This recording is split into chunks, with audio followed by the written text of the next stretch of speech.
But in Iran, everybody is lying. And they don't get it in America. That when the Iranians sign an agreement, the last thing on earth will be to implement what is written in the agreement. This agreement will only be the basis for the other negotiations. Will come out another agreement which is better for them, but it will not be implemented because it will be the basis for further negotiations, which will bring in another agreement better for them, which will also be only a launching pad for the next negotiations. This is how they work.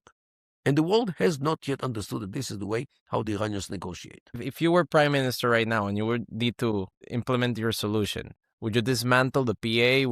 Who would you give the authority in each city to? Would you give it to? And can you pinpoint who exactly would take the reins of the authority? The PA was born in sin to begin with. Instead of taking the local authorities, the local leaderships, and delegate the authority to them, as it should be like in the Emirates, Israel brought criminals and terrorists under the umbrella, under the leadership of Arafat, the chief terrorist, and gave them a state, hoping that they will turn from jihadists to peaceful leaders. You cannot base your foreign policy, especially the security policy, on hopes. It doesn't work. Hopes are in one valley and policies in another valley. And policy has to be based on facts and real things. And unfortunately, in those years, in the beginning of the 90s, Peres and Begin and their aides dragged the country to an impossible way how to run its life with their neighbors, with Israel's neighbors. It cannot work. So this was Rabin and Peres that brought... Rabin was dragged by Peres and Begin. And they brought Arafat from Libya. Tunisia. Right? From Tunisia. Yeah. Back to Israel and to negotiate with them. And they gave him arms. Who in the right mind gives a terrorist arms? And they gave him soldiers. And they gave him the opportunity to bring all the terrorists which he had in Syria, in Lebanon, in Tunisia, wherever they were, to bring them in order to run the state on the make which Israel gave him, hoping that he will be peaceful one day. But, he never took off his uniform. He was always, even in the signing of the Oslo Agreements in the 1993 on loan of the White House, he came with the uniform. What does it mean that he came with the uniform? That he's still in battle, that he never left. He never changed his clothes from military clothes to regular clothes, to civil clothes. Never. Didn't it signal something? Didn't they understand this? Okay, they ignored the two clear projectors which showed them that they are wrong, but they shut their eyes in order not to see all the warnings which were all over the place. Look, he established the PA in the summer of 1994. In October, like 3 months later, he went to speak in various states, and he was also in Johannesburg, in South Africa. And there, somebody asked him, how come you give peace to the Jews? So he said, this is the same peace our Prophet Muhammad, peace be upon him, gave to the infidels of Mecca in Hudaybiyah. So the man got the answer and it was okay. Now, what does it mean? What does it mean, Hudaybiyah? What does it mean, temporary peace? Only because the Muslims are weak. They cannot fight the infidels of Mecca. So he gave them temporary peace, which he violated 2 years later. The same thing said Arafat. Means he didn't say the whole process, but what he said, the Hudaybiyah, means temporary peace, which you can violate whenever you like. So, Israel knew about this, but they hid this recording, which came to here like 2 weeks after it happened. And they hid it. It came out like 10 years later. But they didn't even need it, because Arafat kept saying wherever he went, in Judea and Samaria, in Gaza, that this peace, means the Oslo Agreements, are like the Hudaybiyah agreement or Hudaybiyah peace, which the Prophet Muhammad, peace be upon him, gave to the infidels of Mecca. I myself have like at least 5 or 6 recordings of Arafat saying it in different occasions. Rabin didn't know this? I mean, the prime minister of Israel back then, they knew this, and why would they still push an agenda? I mean, you can say a lot of things about Rabin, but I think he loved Israel. I mean, he wanted the best. Rabin, apparently he didn't believe a word from Arafat, and he might have been canceling the agreement at some point. However, he was murdered beforehand, and Peres, who took over, continued in spite of everything. Peres and Begin and Alon Liel and all the others who were leading this country those days to this peace, and Yossi Sarid, they did not let facts disrupt their theory. Nowadays, now we have, it's a given, we have the PA now. So if No, it's not a given. we have the PA, it's can topple established. We can topple it. Just stop the money, and they will run away. And now, when they run away, means all the officials of the PA, when they run away, you can do the right thing. Legate the authority and the money to the clans, to the local authorities of each and every one of those cities. And would they take, do you think the clans will take the reins? Or they will say, no, we don't have They any hate interest. the authority because the authority is illegitimate in their eyes, because the authority was established by the Jews, by the Zionists, for the Zionists, by the Zionists, in order to serve the interests of the Zionists. That's why the PA is illegitimate. People accept the PA only as long as it brings money and livelihood to the people. That's all. So, but these clans, is it possible that these clans will turn against Israel and attack Israel? And Most chances not, because clans, the tribal culture of the Middle East, wants to achieve stability, good economy, good life to the people, and they usually don't care about other things. National issues do not talk to them, because nationalism is something which was invented in the West, to unite the French, to unite the Belgians, to unite all those Romanians and Hungarians. Here in the Middle East, tribalism is the name of the game. They care about their own tribe. They don't care about another city or another village, because they are a different group. And this is the Middle East. This is why most chances that the clans will actually get rid of the jihadists way before we know about them. Because once they see somebody who doesn't go along with the guidelines of the tribe, they find him immediately. And they educate him in their way. so does the PA right now combat terror? Do you think they actually combat terror, or they cultivate terror? They cooperate with Israel only as long as they don't have other choice. But they will not initiate any activity against the terrorists if Israel does not demand it, if Israel doesn't give them the names, if Israel doesn't give them the locations. Only when they see that Israel knows too much about these terrorists and Israel might do the job by itself, only then they will do something, maybe. Finally, I want to ask you, why do they hate Israel so much, all these Arab states? I mean, in theory, aren't the differences between them more divisive, that theoretically they should hate each other even more than what they hate Israel? Why this obsession with Israel? Well, first of all, they envy us tremendously, because wherever they failed, we succeeded. In economy, Israel is a major success compared to their failure. Of course, the Gulf is out because of the oil, or business as it is in Dubai. But most of the Arab countries are economically failing for many years already. So they envy us because of our economy. Secondly, we are a vibrant democracy, which while they are still dictatorships, so they envy us, the people.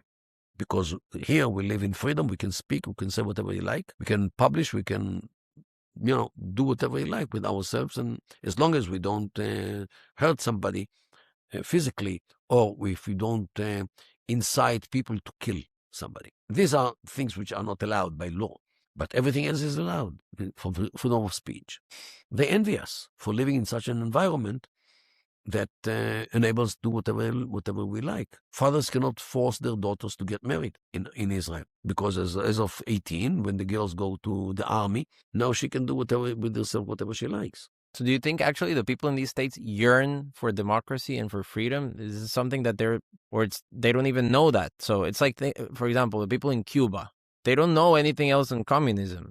So, I mean, they hear some people that live in the U.S., so some of them come, but do they actually yearn that? Do you think that people who live under dictatorship know everything? They have their ways, how to acquire the news, how to understand the news, how to understand what they try to hide in the news, or what manipulations the government tries to manipulate your mind by. So they know it already. People are not stupid, and they understand very well what their government wants when they say whatever they like. This is what usually happens in dictatorships. People who live in democracies where papers actually say whatever they like, and lie or not to people whenever they like. They can say whatever they want to publish. These readers do not develop the need to understand what is not said in the media. So this is why in many cases, when I was speaking to Americans, they were telling me, hey, somebody said something, like the Mufti of Saudi Arabia, of Iran said that it's not allowed to build a nuclear weapon, Islamically, because it's not good.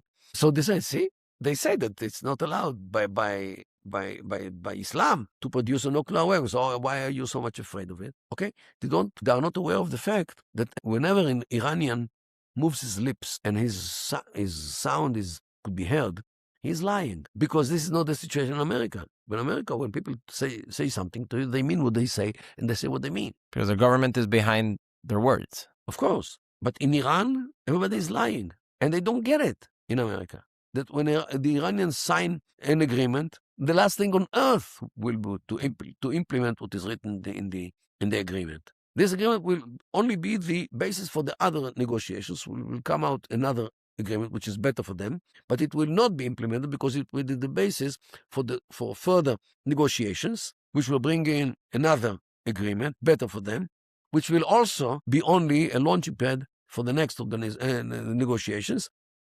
This is how they work.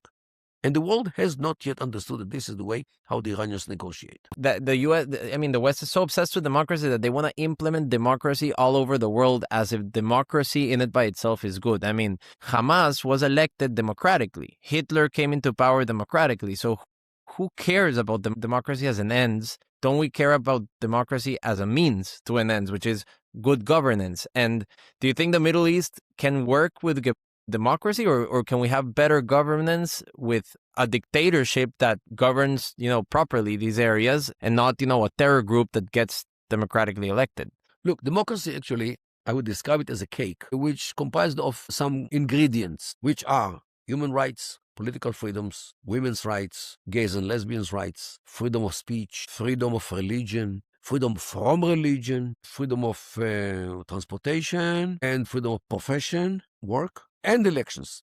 These are the 10 ingredients of the democratic cake. In Islamic societies, this cake, as good as it sounds, in Western societies, in Islamic societies, most of these ingredients create a very severe allergy. What do you mean, freedom of women? That women are free to do whatever they like, with whoever they like, whenever they like? Since when? It's allowed in Islam. That a woman can, perform an abortion. She is not the owner of the fetus. Her husband is. In all kinds of things of freedom of women, which are either totally or in most cases could not be accepted in Islamic societies. The freedom of gays and lesbians in Islamic societies, unheard of. Freedom of speech, another problem, because if you maintain freedom of speech, means that you can speak against the religion or criticize the religion. This is something which is totally unacceptable by Islam. Equality, very important value in democratic societies.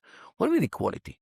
Between Muslims and Christians, or Jews, or infidels, or Hindus? Islam ya'lu wa la yu'al alayhi, means Islam is superior above everything else. Nothing can be above Islam. So how can you accept the idea of equality in Islam? It's totally unacceptable. So this is why the framework of democracy is not only stranger to Islamic societies, it is actually the enemy of their set of values. Even in more moderate countries like the UAE? The UAE are not democratic countries at all. They are tribal societies and tribal states. And this is actually something which is very hard for Westerners to understand. Because in the Western mindset, there is either democracy or dictatorship. These are the two options for a government. When you don't have neither democracy nor dictatorship, you have chaos. Okay, and if you want a state to be, stable state, it can be only democracy or dictatorship. They don't know the marketplace of political ideas as only two kinds of merchandise. Therefore, democracy and dictatorship. Okay? And there are alternative means. If you are not a democracy, you are a dictatorship. And in order to get rid of dictatorship, you have to adopt democracy. Okay, this is the mindset in the West in general. However, they do not know that there is another kind of way how to run a state, which is tribalism, which is neither democracy nor dictatorship. It is something else. A tribe which governs itself, by itself, for itself, like the kibbutz, with rules of itself. No elections, because they don't need elections. They have leadership. They have natural leadership, unlike democracies. Okay? So for a society which thinks in tribal terms, this government of tribalism is the natural, most natural. So what is it? Since it doesn't have elections, it is a democracy? Can't be. So what is it? A dictatorship, according to the Americans. No, it is not a dictatorship. This is tribalism in its best manifestation, the Emirates. You don't understand it, the Americans. Any American, what are they? United Arab Emirates or Qatar, which the Democrats in Dictatorship. what is this, dictatorship or democracy? It puzzles them because they, on one side, they understand that there is no other option, but they see something which functions neither by democracy nor by dictatorship. But it functions very well. Definitely, because it functions according to the culture of the Middle East, not the marketplace of ideas which exist in the West. And that makes sense also for the Israeli-Palestinian conflict. Understanding that, then it's better to create a tribal society, even if it's not a democracy. Americans and Europeans demand us to follow the Western mindset and establish state, Palestinian state, which will end up like Syria, because it's the same thing, or like Iraq, because both in Syria and Iraq, in Yemen as well, the social characteristics of the society were ignored. And this is why these countries are failing states. While in the Gulf, they were taken in account. This is why they are successful states. Makes sense. Well, hopefully we will have peace soon in the Middle East. If you have a 401k or an IRA, please listen. Gold is at record highs. What many people don't know is this. You can move part of your retirement money legally and without tax penalties into physical gold you actually own. Alpha Omega Gold helps you do this through a gold IRA. Your gold is real. It is stored safely. It is in your name. Learn more at ao.gold/stand. Alpha Omega Gold is our sponsor, and they proudly stand with Israel.